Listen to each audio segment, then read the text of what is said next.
Hello everyone, you're looking at the very first clip in our virtual, augmented and mixed reality course. I thought it would be a good idea to start with some definitions. What are virtual reality, augmented reality, mixed reality?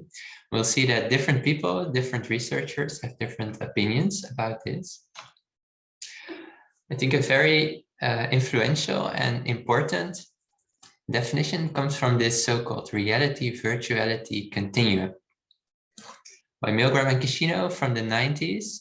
And they make a very important first distinction between, on the one hand, a real environment, and on the other hand, a virtual environment.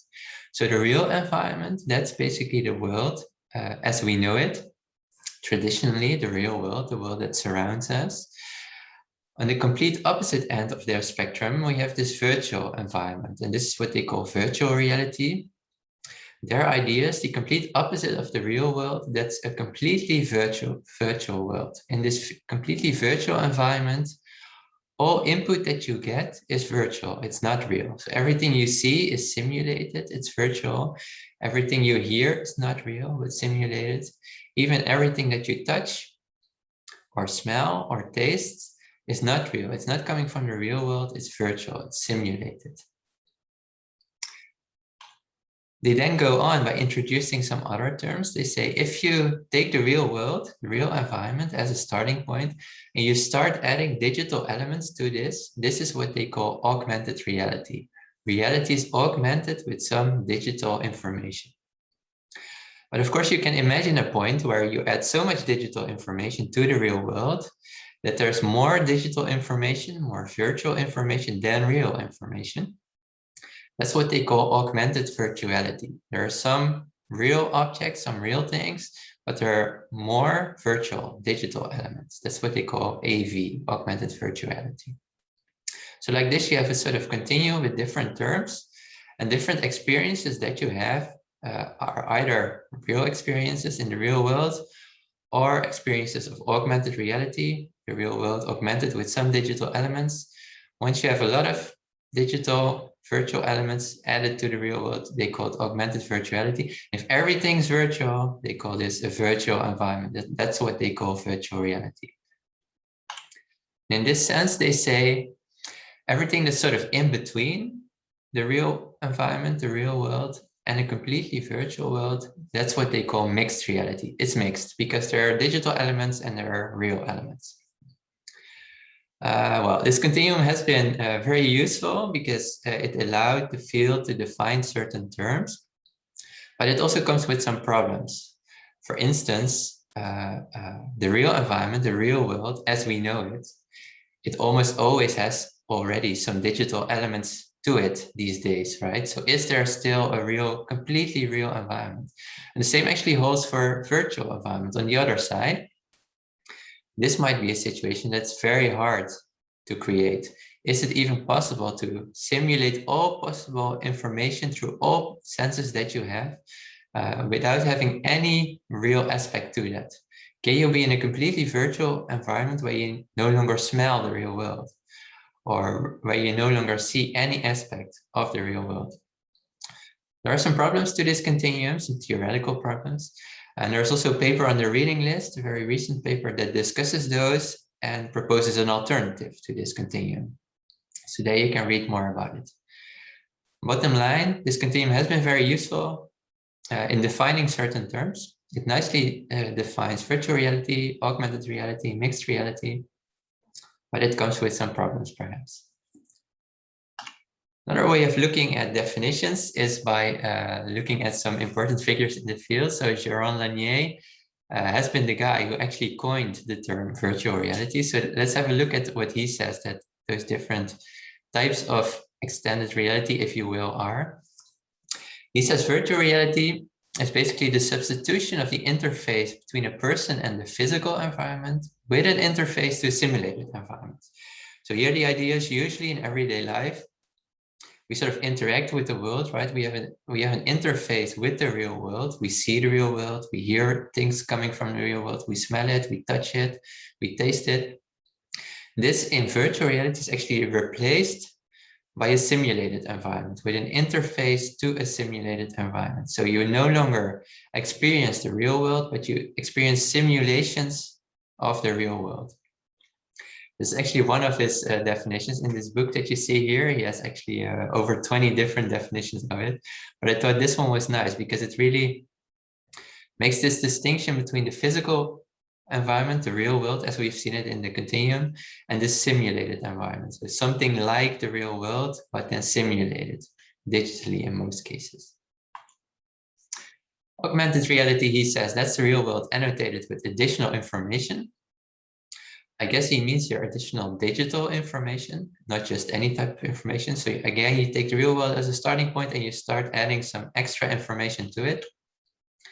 And mixed reality, he says, in the case of mixed reality, additional entities are added to the real world, which can be treated as if they were real. So you can interact with them. If you touch them, you sort of feel some haptic feedback. So they are actually unreal, they are not real, but they can be treated as if they were real. That's what he calls mixed reality. So this also implies that augmented reality, this type of additional information, is not treated as if it were real. All right, so those are a bit different yet from the traditional continuum. I think one also interesting thing that you can do in terms of definitions is have a look at Wikipedia. Because that often sort of shows you what sort of many people think is something, how many people think something should be defined. And actually, when I was teaching this course before, 2 years ago, for instance, I looked at the definition of virtual reality, and then Wikipedia said, VR is an interactive computer-generated experience taking place within a simulated environment. So here again, you have this simulation aspect to it. And here for the first time, I think it refers to the use of computers. So a computer is used to create this simulated environment and to present this simulated environment to you as a user. And it's interactive, so you can interact with it. Your behavior sort of leads to changes in this simulated environment. But then I checked it again this year, and then all of a sudden this computer was gone. Probably because many people are experiencing VR through their phones, and you can argue whether a phone is a type of computer or not. So this year, Wikipedia said it's still a simulated experience. And they say it can be similar or completely different from the real world. Right, so it can be anything, basically. Augmented reality, and for augmented reality and for mixed reality, the definitions have stayed the same over the past years. So for AR, they say it's an interactive experience of a real world environment. So again, there's the real world as a basis, whereby the objects that reside in the real world are augmented by computer-generated perceptual information. So here, unlike this definition by Lanier, it already refers to objects. So apparently, we have some objects in the real world that are augmented by some digital information. And here they say this digital information is perceptual. So you perceive it, you see it, or you hear it. A mixed reality, they call the merging of real and virtual worlds, as we've seen in the reality-virtuality continuum, to produce new environments that weren't there before, and visualizations where physical and digital objects coexist and interact. So it's really this coexistence of real things and virtual things.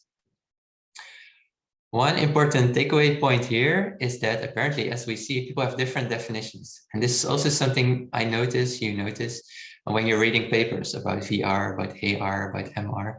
People have different definitions. That's simply the way it is. But it's good to keep this in mind, that perhaps different people mean different things with different terms. Finally, I was also thinking about what I would think would be a good definition. And I think an alternative that we have not seen yet here is a more pragmatic definition. So you can also say we take the tools that we use to have VR experiences or AR experiences or MR experiences as a basis. So here in this picture, you see a lot of VR headsets, and they are called VR headsets. They are virtual reality headsets or head-mounted displays. And people always call this basically VR. So for instance, you see in the top right corner, you see this HTC Vive. People call this a VR headset. You also have the Oculus Rift. People call this a virtual reality headset. So an alternative definition would be we just take the tool that allows us to have this VR or AR experience, and see how people call that. So if you use a headset, we call it virtual reality. If it's a headset that completely blocks your view from the real world, because also here in the middle, you see the Microsoft HoloLens. That's typically called augmented reality or mixed reality. There you still see the real world, but it's being augmented through those glasses with virtual digital information. So that we could call AR or MR. So that's yet an alternative take to look at those things. Perhaps we can take the tool, the headset, as a starting point and see what people call that. Take that as a basis for your definitions.